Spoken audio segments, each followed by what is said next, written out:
Hi, Sean from Renaissance Fitness Personal Training, and in this video I'm going to demonstrate hip openers and strengthening exercises.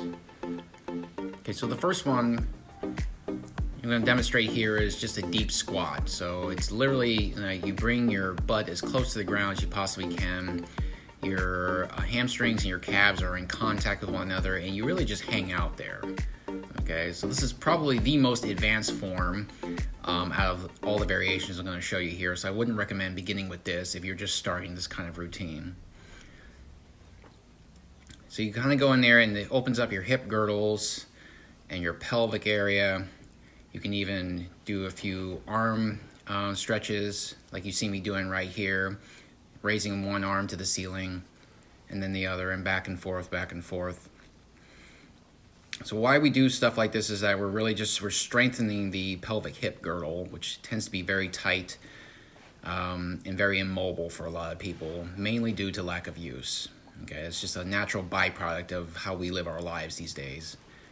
As you see, I'm taking it and doing all kinds of things here. I'm alternating in the deep squat. That's again a more advanced option here. It's a good way to get things going. As you can see, you can literally do these from anywhere. Do it in your own home. If you have enough open space, take a break while you're at work. Just kind of sit down into it if you can do it.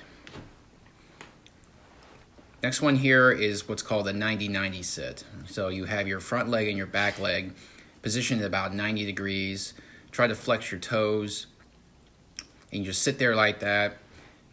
And you just kind of hang out in the position. Maybe move around a little bit, maybe reach for if you want to really stretch out the hip flexors. And then switch to the other side, of course. You can do this for about 30 seconds to a minute on each side. Again, just hanging out in the position, letting it take its effect, stretching out the hip flexors. You do these exercises either in tandem with a workout, like in preparation for doing squats of some kind, or you can just do it on its own. Either way it works. Third variation here is the hip swivels. So I'm literally just taking my knees from side to side and letting them go as far down to the ground as I possibly can get them, and then back again. Holding my upper body upright. If you really want to make it more advanced, you can take your hands off the ground and just swivel your hips without any support behind you. That's an option as well. All right, and the last variation here, which is probably the easiest one, is the fire hydrants. So you're literally just going to go on all fours, hands and knees, and you're going to kick your leg up to the ceiling and then back again, rotating that hip girdle area, strengthening the glutes,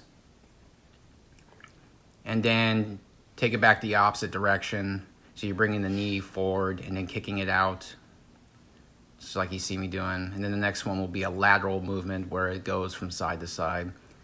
It should go without saying that you probably want to do this for both sides, just to avoid any imbalances.